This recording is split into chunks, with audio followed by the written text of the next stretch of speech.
for Kansas and healthy food and all the things that we would love to have. So key to that is the word community, and we've been going around the state having community dialogues, contributing to the report we're going to release after this session in our big release of the report that we've come up with. In so doing, we've met a lot of really important community leaders, important because of the work that they are doing in their communities, making change on the ground, very grassroots. So to close out our speakers today, we've asked two of those leaders to come and say a few words about what they're seeing in their community in terms of challenges for the future and how they're addressing sustainability and leadership. The first is Hattie Mitchell. She's the treasurer of the Prairie Band Potawatomi Nation, and I am told, we met Hattie first through her brother William. Last year we worked with a group of MBA students at KU on an economic development project, and he said we really needed to know Eddie Joe Mitchell, who's the tribal gardener, working on a very important project with the Prairie Band Potawatomi. Give us a wave. And Hattie, and according to William Mitchell, this is a future governor of Kansas, ladies and gentlemen. So I'll turn it over to Hattie.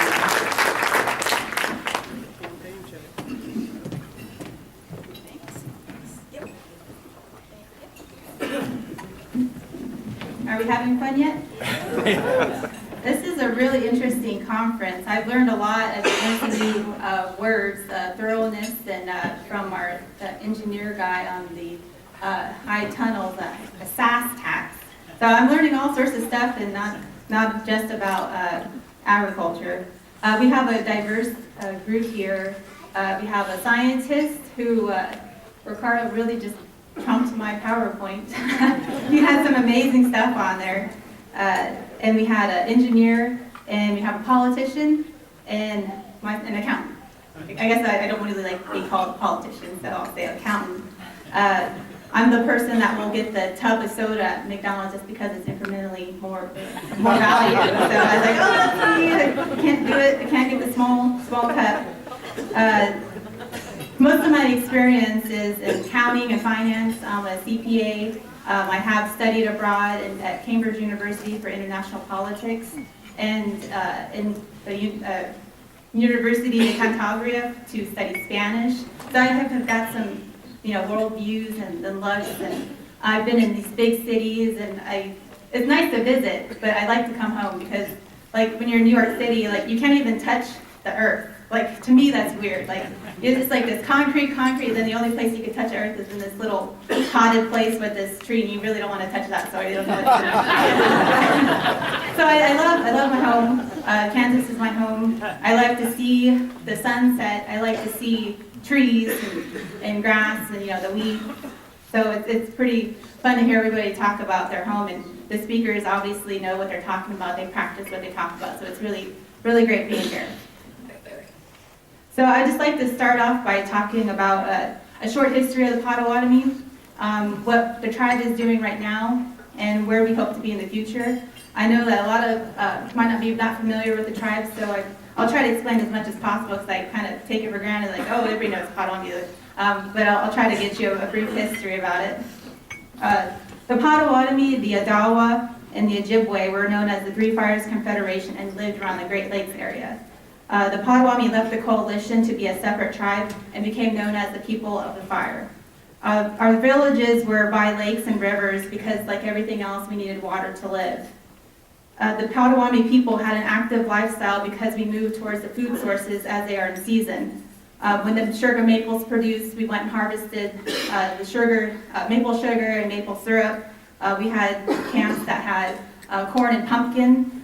We used to dry pumpkin, beans, and corn because in those days you didn't have refrigeration and you didn't have canning. So this is a practice that we still do today, and I have some slides to show you what that might look like. The Potawatomi people were able to live to an old age by the foods in their diet, the foods that they had no chemicals in them. We have sickness today because our lifestyles and our diet has changed because things are just easier for us. And as you've seen in the previous presentation, some of our choices are made for us. When you go into McDonald's and you're kind of forced the easiest, it's too easy. Sicknesses that were rare in those days are now commonplace today. We have diabetes, cancer, high blood pressure, and heart problems. We don't know what's in the processed foods that we eat. In today's society, we aren't as active, and we don't get the proper amount of exercise in order to be healthy. The Potawatomi controlled areas that covered millions of acres in Indiana, Ohio, Illinois, Wisconsin, and Michigan. We signed over 40 treaties with the American government, the most out of any tribe. Through federal policies and allotment and assimilation, the tribe lost most of that land and broke into 8 bands of Potawatomi. Our band became known as Muskotani, which is the Prairie people. The Prairie Band Potawatomi eventually settled in Mayetta, Kansas, on an 11 by 11 square mile reservation. We have 4,700 tribal members. A lot of them, we only have about 25% in the area. A lot of them are still up in Michigan, Wisconsin, and any other place like around the United States. So we do make like frequent trips, and so I know the area as well that everybody's talking about today. The land for the Potawatomi is important to our way of life. In our Prairie Band Tribal Constitution, the governing document that we have, that I swore to abide by, includes the importance of land, and that it's required that we have a land committee to protect its resources and preservation. So I guess one of the questions was, how do you get your leaders to do these ideas we're talking about today? Well, I think you should put them in the governing documents, the objectives, the goals, and that will help people that come after me. Like, I'm not going to be here forever, so the next person will have that same document they're looking off of to preserve the land, environment, and the health of people. As Tribal Council Treasurer, I serve a 4-year term that's staggered with 6 other council people. We just had an election, and we have 5 women out of 7 on our tribal council. It's the first time that's ever happened, but it's not unusual for women to be in higher roles, leadership roles in the tribal government. I aspired to become a treasurer because I wanted to follow my mom's footsteps. She was treasurer back about 10 years ago. It's a little different, but it's what I work towards, and so I'm here today. Let's see. Oh, also, I just wanted to mention along those lines about leadership roles. Our drum religion that we practice on the reservation today was founded by a woman. So I just wanted, it's not well known, but we were founded by, oh my gosh, I forgot her name. It's Potawatomi. So like a lot of these things, I can't remember if they're English name or the Potawatomi name. So like when I go through the topics about what we could forage for, I'm like, oh, I don't remember if that's English or Potawatomi. So I'll try to do my best. As treasurer, I oversee the finances and the budget of the nation, and to uphold the Constitution. I'm a signer of many documents. I manually sign every check that leaves the nation. So like if it needs support, it needs to be booked in the right place. It's very detailed, but I do understand everything that goes through the nation. One time I said dog food. I was like, why do we pay for dog food? And I was like, there's a program out there that has dog food. And then it's like, it's for the police department, for the canine unit. I was like, oh, okay, I'll be good. But I mean, it's so detailed, I just get caught in the weeds sometimes. But I do recognize the trends, and I'm over the land department, the EPA department, and our Return to the Healthy Paths program. So that's what I'm going to talk about today.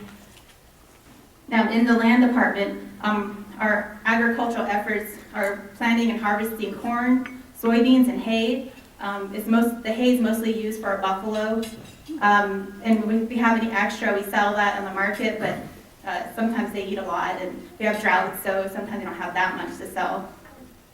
The herd that we have is about 200 buffalo head. They're on 420 acres of travel land, and I do have a picture. Oh, sorry. Of our buffalo. We try to keep it around 200 so it's healthy. Last year we had a lot of yearlings that were born, and it puts a lot of stress on the mother, so we ended up putting 40 to the buffalo auction down in Salina, and that was a neat thing to see. So we're still working on building up our herd, but just keeping them healthy, we can't do so much. We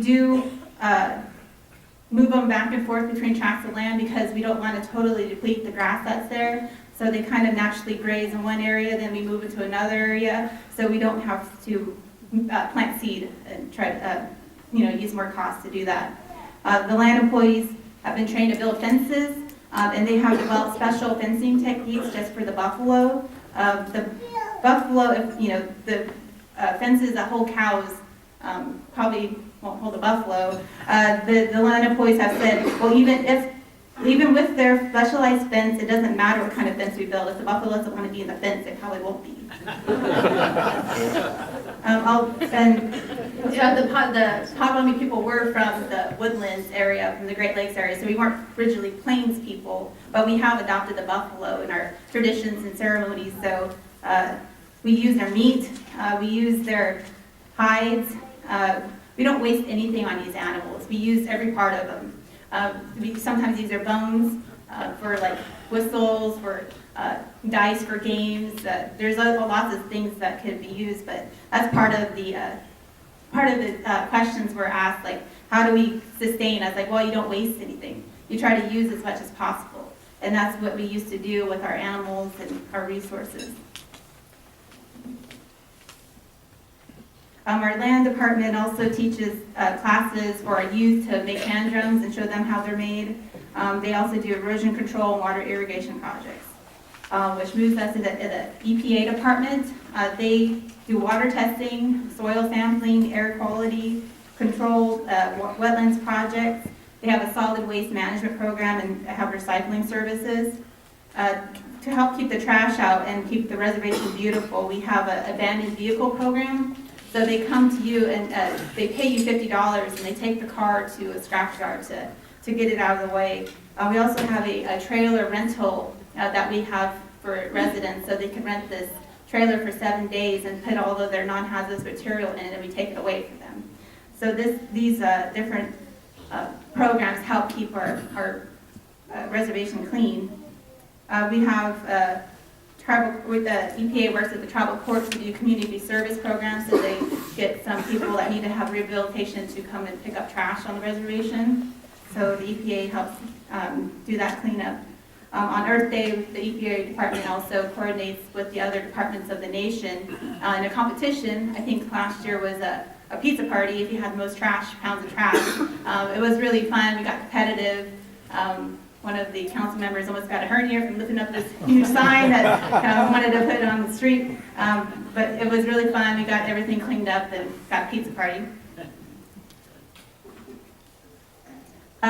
So then we have the Return to Healthy Past program. They hold classes for the community to encourage them to raise gardens so they can live a healthier lifestyle. They have canning classes, and they also show people how to dry corn, squash, and pumpkin. So show you a little picture of how that is. One fall. So here, when the tassels are brown, that's when you pick the corn. And then you shuck them, and then you partially cook them. And so then when they cool, you spoon them. You just get a spoon and put some right between the rows and shimmy them off with the kernels and put them into a bowl. And then you dry them. We put sheets out onto the lawn with lots of screens, and it looks like this big old long table with all these corn on it, but that's how you dry it. You just let it get under the sun. You go and you roll it over just to make sure it doesn't get burnt. The picture on the bottom there is for hominy. That's just another way to help preserve corn and use it for a later time. This is just a picture of some more corn that we have around the reservation. People, this one is a favorite of personal gardens, of the community gardens. We use it in everything, so you see lots of corn. This is special heirloom corn here. It's kind of a white corn, and that's been kind of revitalized since we've had our community gardening programs where we give out the seed to everybody, and so they've been taking it to their homes and growing it. Oh, this is how you dry the crooked neck pumpkin and Hubbard squash. There's a few different kinds of squash. It's the same thing. You cut it up, you take out the rind, and then you just put them on screens and turn them over, and usually you put them in bags and freeze them for the winter.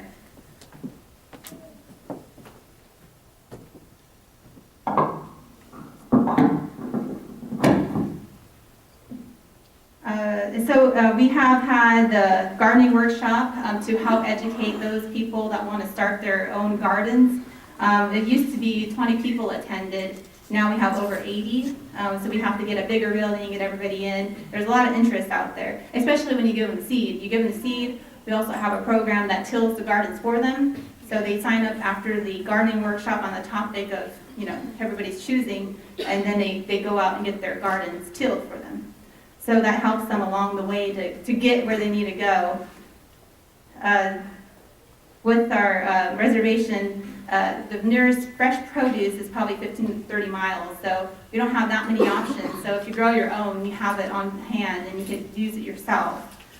We have had, the only thing that's close to us is a convenience store that, as you imagine, it has all of the junk food. But we did just get a Subway in the last 2 years, which is a good option for everybody. It's kind of an economic development project, so we're trying to make money off of it too, but we also were conscious about choosing which franchise to put in there, and we chose Subway. Let's see. The number of gardens have risen over the few years. This year we've had 4 community gardens and 47 family gardens. And as you see on the chart, we had 2011, it was a lot lower until we got a grant that came in and helped buy us a nice big John Deere tractor. And that shot up to the number of gardens that could be tilled. And I think it was up to 11 a day, that's what they could do with the new equipment. So we always have that equipment going forward, and thanks to the grant. We still have tillers that do the smaller gardens. So like an acre of land is roughly 3/4 of a football field. So we had enough gardens tilled to fill 4 football fields. This is pretty exciting. We're trying to get people to get interested in, and we are seeing this growth and it's continuing on. You kind of seen a little dip right in 2012 or 13. But we have been, it does say a lower number, but we still, this is the chart for the number of acreage, and it has been growing every year. So it was a lower number, but we have had a higher acreage till. A lot of that has to do with people want to produce the corn and the beans, and so they take more room than, say, a tomato plant. The nation has built 5 different housing developments out on the reservation, and that's where the most of the gardens are tilled at. We do have a program that does a raised beds gardens for them. That's the help if they have, like, if you go too deep, you get into clay, so that's not the best soil to grow out of. So we have raised garden beds. We also have been giving out composters, and we also just started a rain barrel, 55-gallon rain barrels for individual homes so they could collect the rain and devise the hose to go down to the garden. So if it doesn't rain, you can still use your hose to fill it up with regular water. We have community gardens all around. We have one at the House Center. There's tomatoes, hot peppers, eggplants, cantaloupe, melons. Indian beans are everywhere, and same with the corn. We have one at the Native American Church. The first year they started, we gave them the seed from the program, and they've been growing it ever since, and they have their own seed now. So they're continuing on like we'd hope, and they're taking care of it themselves.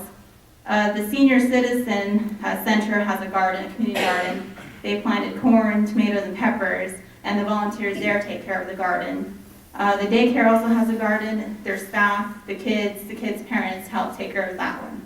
They like to do, they grow their own jack-o'-lanterns, and just now we just had Halloween, so that's fun for them.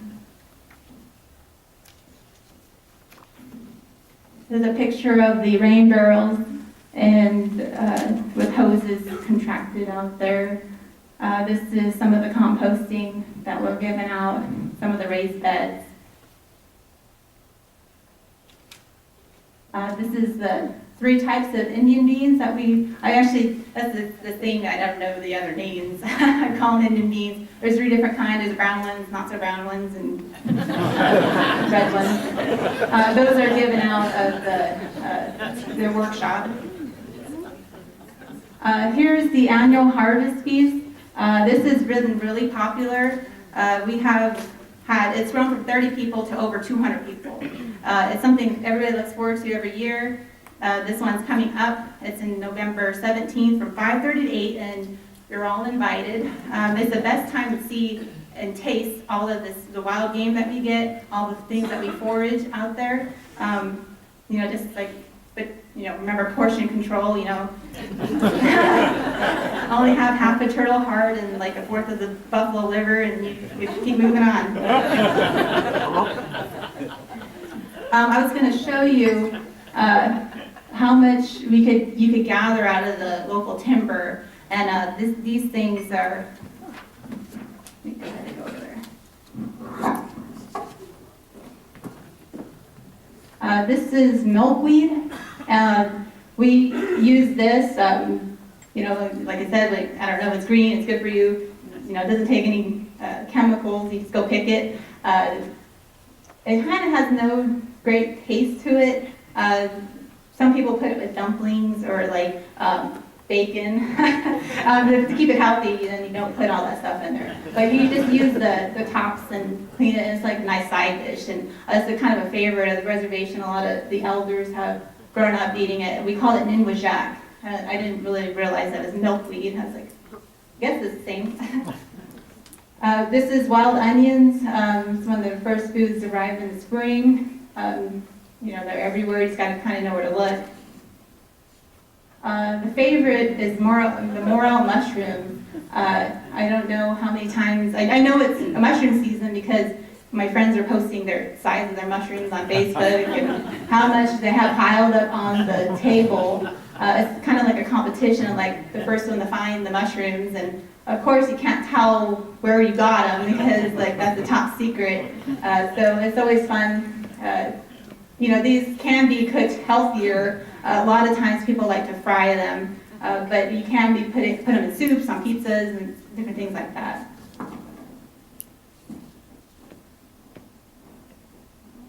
These are wild potatoes. They come up in early spring. We've been trying to transplant them and get people to put them in their own gardens. These have been around for a long time. This is wild blackberries and gooseberries. You can also get strawberries out there, and I've went out and got these gooseberries. They're favorite for pies.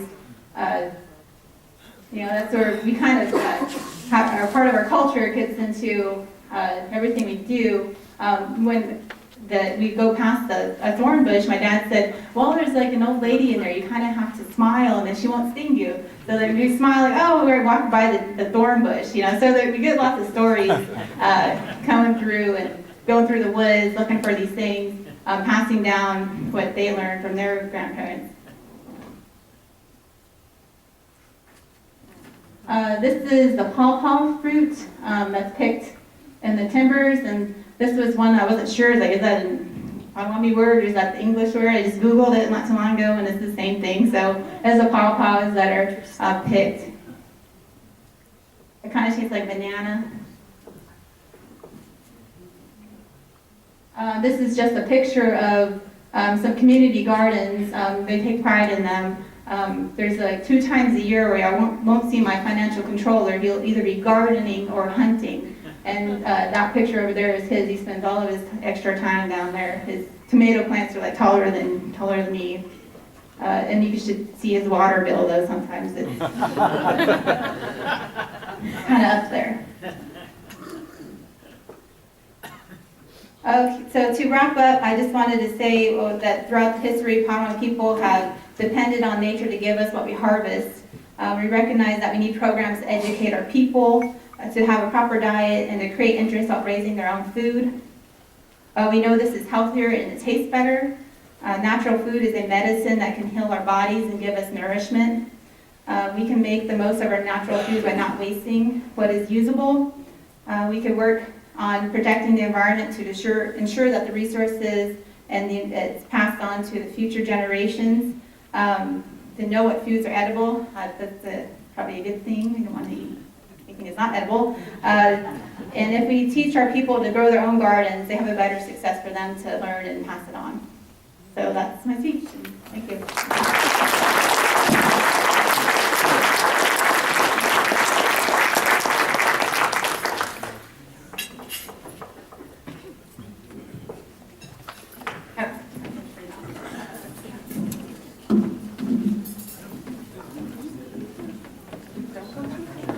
Okay.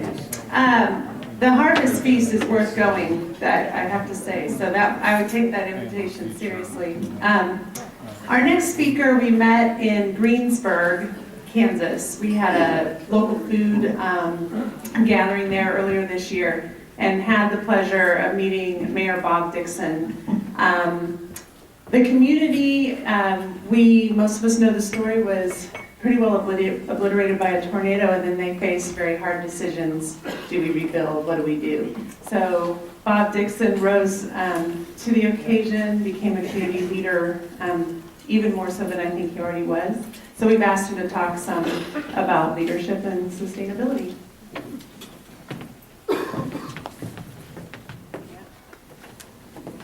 Thank you, Julie. Honor and pleasure to be here, and it was great hosting you guys out in Greensburg last spring. I'd like to recognize two things. Number one, all the sponsors. Thank them.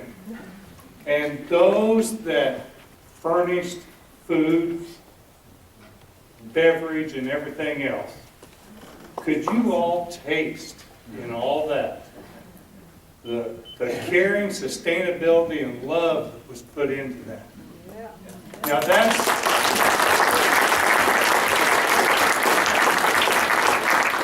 you don't get that when you go to the grocery store, and you don't get that when you go to the fast food places. But you do get it when you raise it yourself and it's sourced locally, because you know the people that raise the food. You know how they care for it. And you can taste that love that they put into that caring desire to make the world a better place for all of us. November 4th, 2007, a big wind came through Greensburg, Kiowa County, started down in Comanche County. Thanks for sending it our way, guys.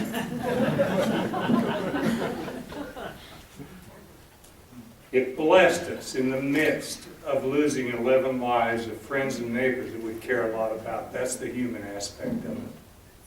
But you know, it blessed us with a tremendous opportunity to change our way of thinking that was always there, but was always underneath. It never surfaced because we were into about making money and into being fat and happy.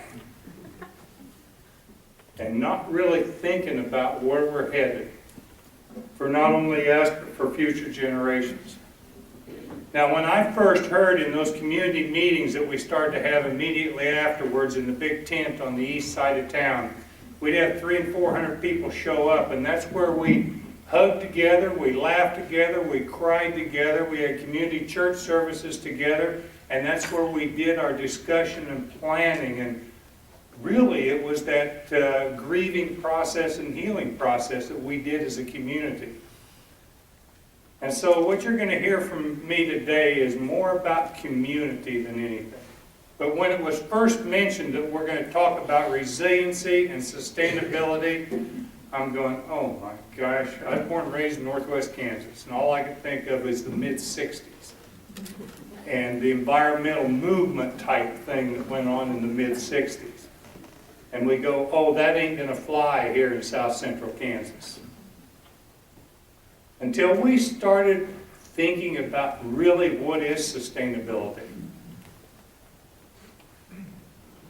The ability to endure, the ability to continue in existence, the ability to meet our needs without compromising the needs of future generations. And as Hattie said, and I'll say the Iroquois Nation too, one of their great laws that you all have is, in every deliberation, we got to consider the seventh generation. 7 generations ahead. It's not about us. None of us are going to be here around that much longer. So what are we doing to improve our quality of life, not only in rural America, but all over? So when I first heard that, I'm going, man, I just can't handle this. This is this left-wing, liberal, progressive ideology that I don't think is going to fly here. My ancestors, my grandparents and great-grandparents that pioneered Kansas, and we're not too many generations removed from that, are the original sustainable people. The first thing they did when they settled on the prairies of western Kansas, or all over, was number one, they drilled a water well, because it was life-sustaining water for them and their livestock. They pumped geothermal 56-degree water out of the ground, built a cooling house, pumped it through there to cool their milk and eggs, and then they pumped it in the tower, and the sun heated it, and they took a hot shower. Is that not what we're trying to do today? Using the resources we've been blessed with, and being environmental stewards to use the sun, to use the wind, and to use the earth to perpetuate our lifestyle. So in the midst of this decision-making process, we had to decide what are our issues. What is important to us? What is our character? What's our values? What's our vision? If you just start doing something without thinking through that, it will never get to where you want it to be. What's your character? What's your values? And what's your vision? And when we decided that, then we could say, what do we want Greensburg and the Kiowa County and our region to look like 50 or 100 years from now? What do we really want it to look like? And too many times we let the realities of today cloud our vision of where we're going to be tomorrow. You know, we were very blessed yesterday that Fred and Julie and Brian last night presented great, thought-provoking presentations. Today, Ricardo and Hattie did the same for us. And I want to applaud them. And I'm thinking, after listening to all this, I'm going, geez, what am I going to say? It's all been said. So I just challenge us all to make sure that we are not just crisis managers and that woe is me because we have a disaster on our hands. A disaster, whether it's whatever it is, whether it's in your personal life or your corporate life or the state life, is a tremendous opportunity. Too many times in our life, and this is what real sustainability is you have to celebrate the successes. In our rebuilding process, we had many people that would tell us what you're doing wrong. And yes, mistakes were made. There's only one way not to make a mistake, and that's not do anything, but that's the ultimate mistake in life. That's the ultimate mistake. So we needed to make sure we celebrated every success. I remember we had the house built, we were in it, my wife hollers at me and said, Bob, come here, and I'm going, what's that? And she says, look over there, half a block away, Bradley's have lights on in their house. It was a neighbor. Celebrate the things we're doing right. We're doing some great things in our local communities. You're doing some great things with KRC. There's some great things happening in this state. We just went through an election cycle that'll tell you everything that's bad. Let's find the common ground and celebrate what we're doing right. And those other things will take care of themselves, and that's true sustainability. So we have to change our problem-solving techniques and our decision-making processes. You know, after the tornado or the big wind, whatever you want to call it, you all have choices in life when there's challenges and disasters. You can be humbly grateful you have the opportunity to deal with it, or you can be grumbly hateful and woe is me that it happened. And I caution us here in the state of Kansas that we need to be humbly grateful Everywhere I travel after presentations, somebody will come up and say, my mother went to school in Kansas, or my dad did. My grandparents are from Kansas. Just down the list, to tie that story in, I was in Chicago area several years ago making a presentation, and this expert, I'll call him a green expert, from Santa Monica, California, sat across the table from me that evening before our presentations, and he said, I just don't understand how a small community in the middle of nowhere would even choose to rebuild. And I said, well, sir, you got two things wrong. Number one, it's our home. And that's what sustainability is. It's our home. And number two, we're in the middle of everywhere.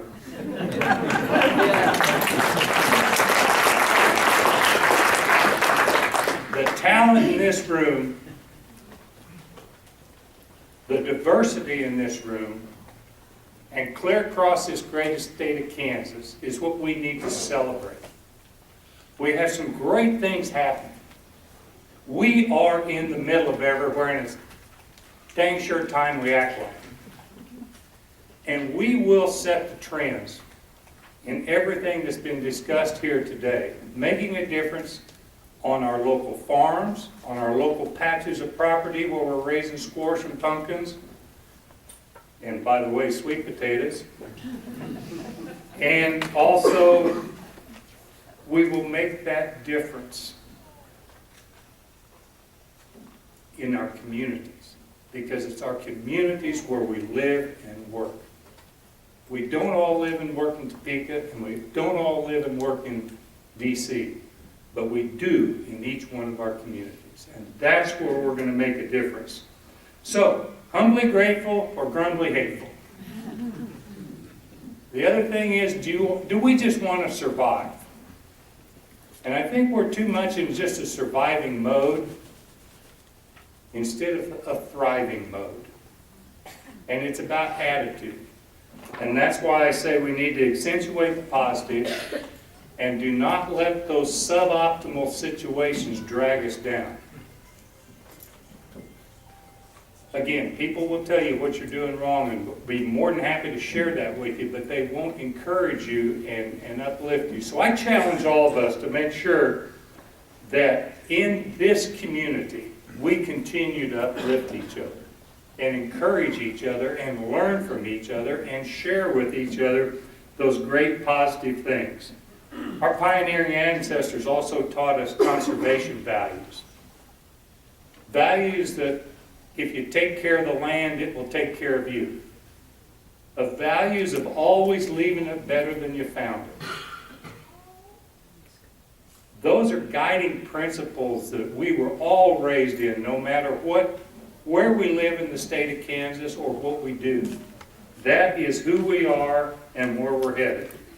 Now, too many times post-disaster of any kind, ours happened to be a tornado, but any kind of disaster, there's a sense of entitlement, a sense that someone else will take care of it, a sense that the government's going to come and take care of it.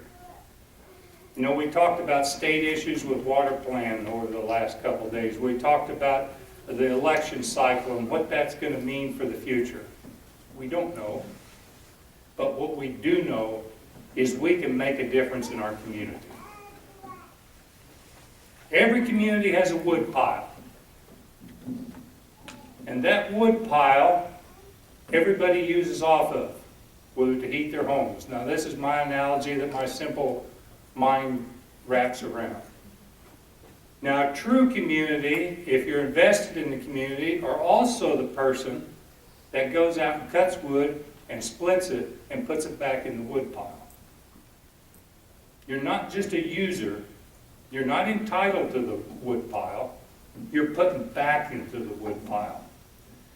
And we worry about all these kind of things that sometimes we blow out of proportion. And I was thinking about our legislative session yesterday. And I'm thinking about how we talk about sustainability and community gardens and how do we be good stewards of the land.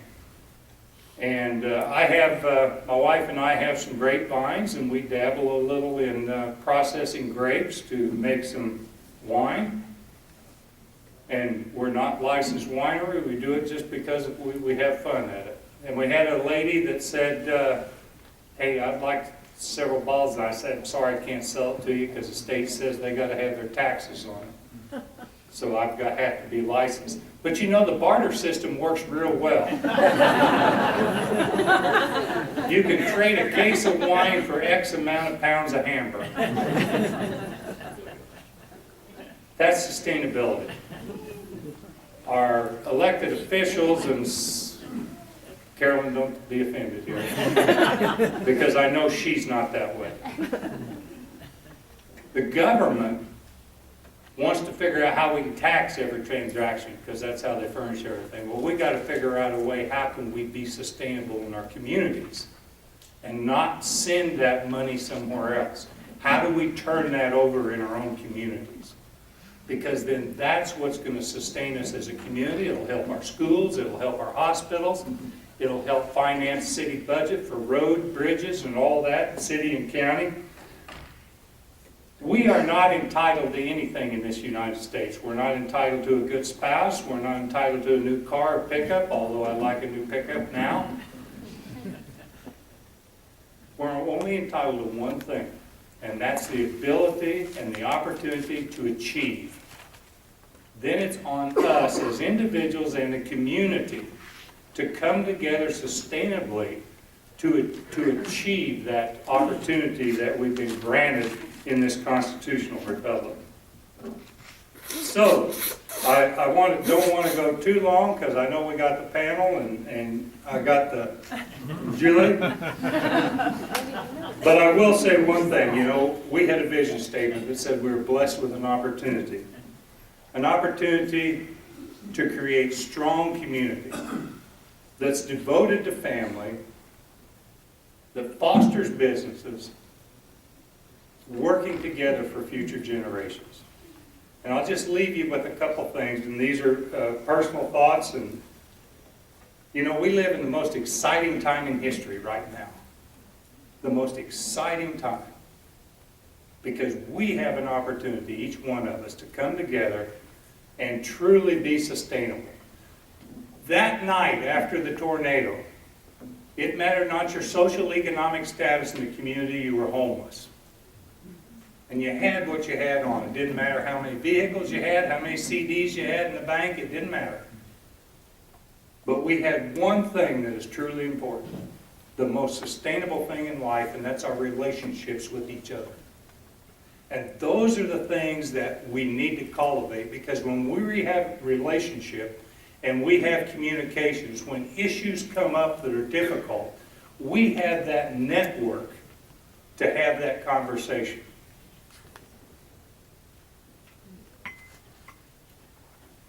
Gentleman in town came up, the summer after the tornado, and you know, he was walking in this walkable, bikeable community, and he said, Bob, did you notice, because I was sitting out on the front porch, and he said, do you notice how many homes have front porches, the new homes? And I didn't think about that till the next day. I was looking around, and gosh darn, every one of them did. And that got my mind thinking. Since World War II, we built ranch houses out in the suburbs and with a garage and an opener. When we got home from work, we pulled into the garage, we closed the door in the summer, we went out in the backyard on the patio. Oh, by the way, it was a fenced-in yard because we wanted our privacy. And I think back even when I was a kid, 17 miles southwest of Abbott, we had the community church out there and we had the community schoolhouse. And when we worked cattle together as a community, we helped each other on the farm, do whatever it was. It wasn't that we were in competition with each other. We were true community. And that's that thing that we really need to make sure we continue to cultivate. The last thing I'll leave you with is simply this. You know, we're all called to be humble, sustainable stewards with a vision and a commitment for a brighter tomorrow. I have 9 grandchildren under 5 and under, that I'm very blessed to live within 60 miles of me. And I'm wondering what they're going to say at the end of this century about us. Did they continue to be voracious consumers of goods and services? Or did they really do as my grandparents did, provide for a future for all of us? So I just challenge this to all of us. You guys are the experts. You're doing the great things out there. Keep it up. Thank you.